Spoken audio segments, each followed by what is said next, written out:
Here I'm going to test how far I can upgrade my ArmorWorks High Kappa. This video reviews what is a High Kappa, what upgrade parts did I use, what parts I tested and couldn't use with provided reasons. I'm going to show how to disassemble the ArmorWorks Wind Velocity and how to install the upgrade parts. In the end, we will look how well does it shoot after the upgrades. The High Kappa is not one pistol, but a series of airsoft pistols that share some common features. They are modeled to be a modernized version of the Colt M1911. They are gas blowback pistols with a high gas reservoir. On average, their magazines hold more BBs than in other pistols, and most importantly, they are potentially the most upgradable airsoft guns. For the sake of simplicity, let's divide High Kappas into those manufactured by Tokyo Marui and all other High Kappas. The Marui High Kappa is a platform for the widest upgrade possibilities, while other manufacturers have some specific limitations. This is the reason for this video. While all these upgrade parts would fit to the Marui High Kappa, we will see how they will fit to the ArmorWorks Wind Velocity.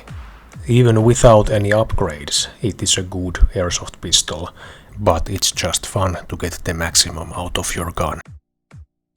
Okay, what upgrade parts I managed to install?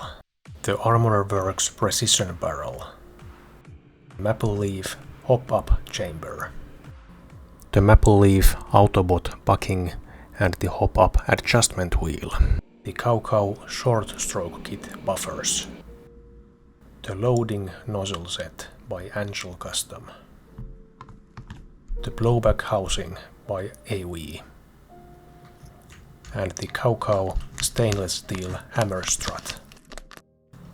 It was not feasible to try to install the recoil spring because it was almost 3 centimeters shorter than the stock one. I think you cannot circumvent this problem unless you happen to find a longer recoil spring. The disassembly of any High Kappa starts with taking away the slide catch. This kind of golden parts had to be bought separately, unless you just buy the Tokyo Marui gold match.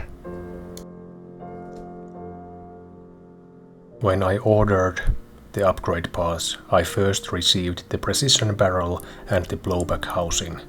I was too eager to install them immediately and only later realized to make a video. So here those parts are already installed. An upgraded recoil spring intended for normal size High Kappas cannot be used in the Wind Velocity, which is much longer. Next comes the removal of the outer barrel. Inside the outer barrel is the inner barrel, which in this case is already the AV Customs precision barrel. But the hop-up chamber here is stock.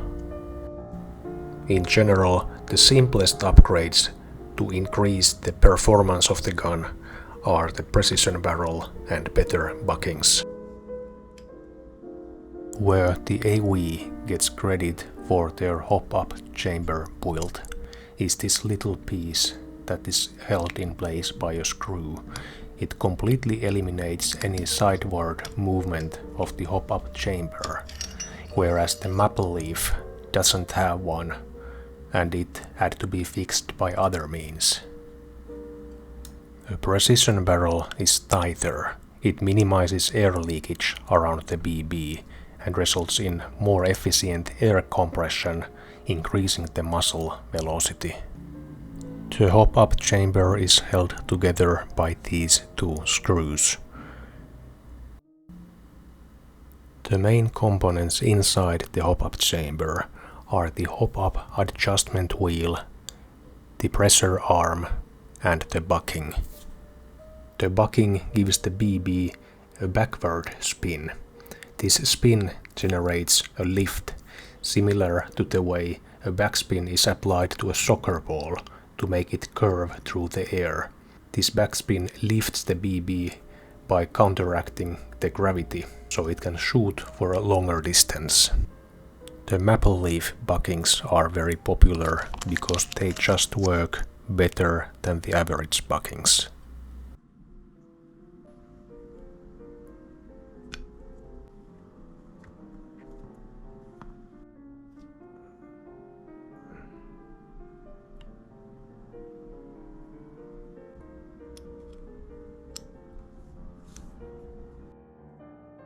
With the adjustment wheel, you can adjust the amount of backspin to fine-tune the BB's trajectory for different shooting ranges. The original was plastic, but this is some kind of metal. In the case of an average hop-up chamber, the cheap trick to further increase the air seal would be to roll some Teflon tape around the tip of the bucking. But in this case, it's probably unnecessary because it is the maple leaf chamber. As mentioned earlier, the sideway stability of the maple leaf chamber is not as good as with the original, and that's why I rolled some tape around the inner barrel to cause friction and to stabilize it. Next, the short stroke kit. When a short-stroked gun is fired, the slide moves backward for a shorter distance during the recoil cycle. This reduced slide travel results in a quicker return to the ready position. This allows for a faster rate of fire. The short stroke buffers absorb kinetic energy.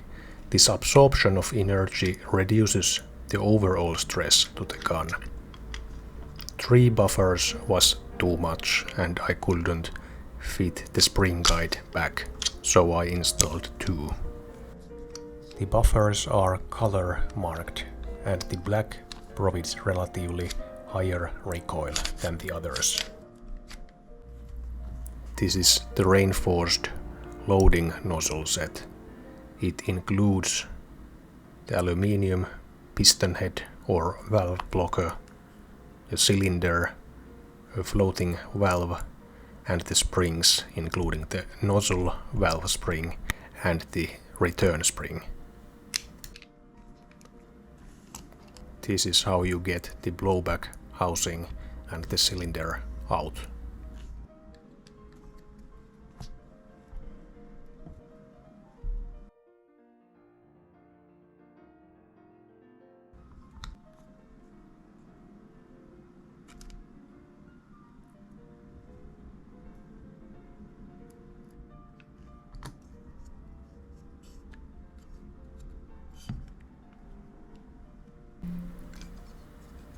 The blowback housing, this black scaffold, is already an upgrade part that I installed previously.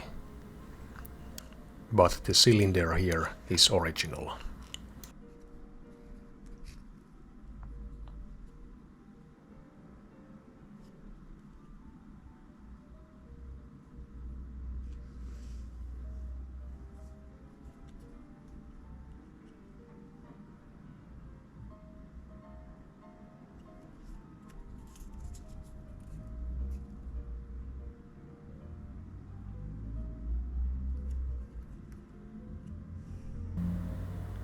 While the original valve blocker or piston head is just a rubber piece, the upgraded part has an aluminium body with an O-ring around it.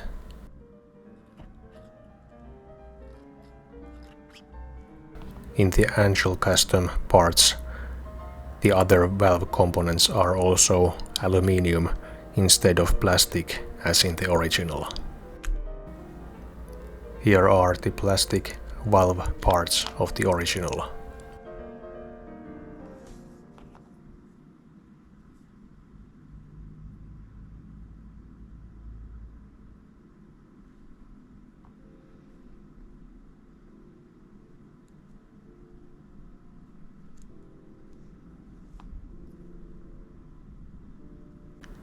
In the upgrade part, the stronger spring caused the valve components to fly on the table.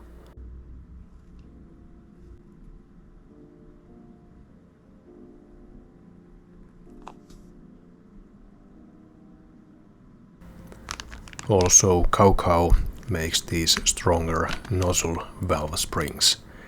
I tested it with the Angel Custom cylinder set and you could use it, but I didn't leave it there because the Angel Custom set already includes its own spring.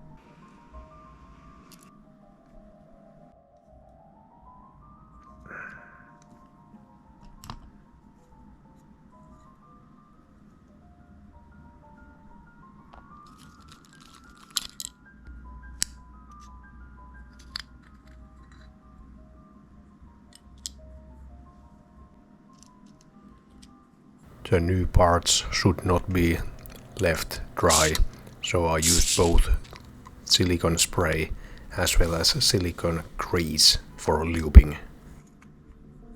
Okay, the same issue here than with the previous spring. The Angel Custom set already includes this nozzle return spring, so I didn't leave in the Kaukau version. I do not have here the Marui cylinder for comparison, but could it be that this Kaukau spring has a little too tight here in this space? To expose the trigger mechanism, you first have to remove the magwell by punching out this bolt.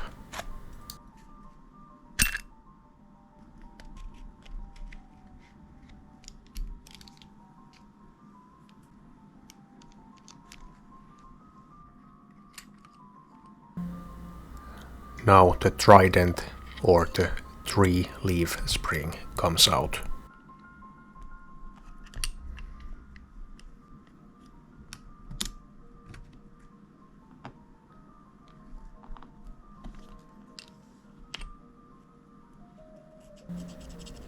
Be careful with this spring, as it easily flies across the room.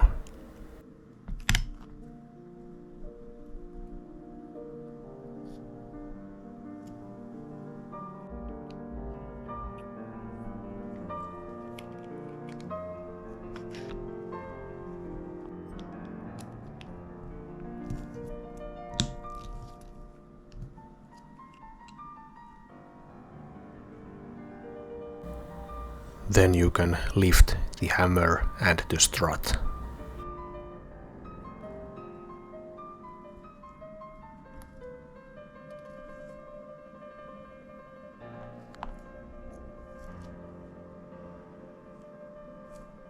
So this is how to put the original parts back.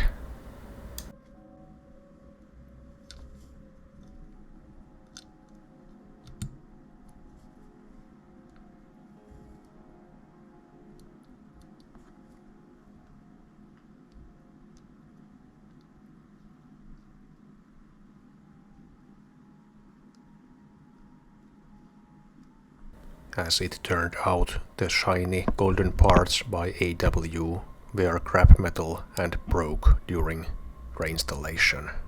Thus, always keep the originals as you might need them. The Kaukau trident was slightly shorter and caused me some hammer locking problems. You could of course bend it longer, but I just used the original here. Now everything is ready and let's start shooting. To test the muzzle velocity, I'm using the shorter Vorsk high kappa for comparison. The BBs are 0.20 grams. The softest green gas is used for both, while the stronger gas is only for the wind velocity.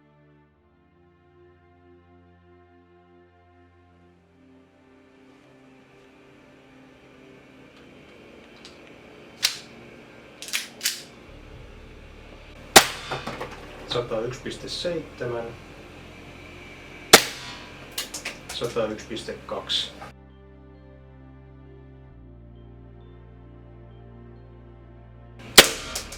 87, 86, 85, 111,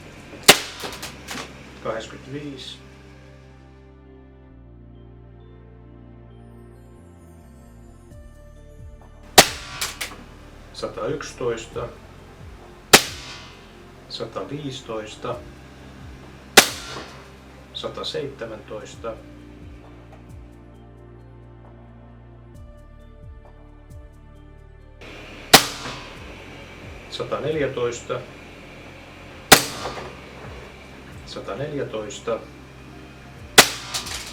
119. The difference between green and red gases was noticeable, but between red and black quite minimal. But black gas causes wear to the gun much more.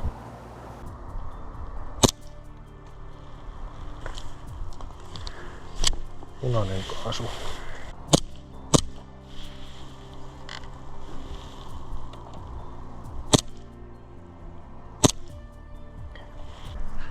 In conclusion, I am happy with the upgrades.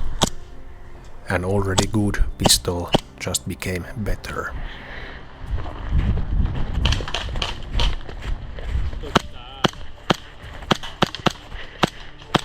Granaatti!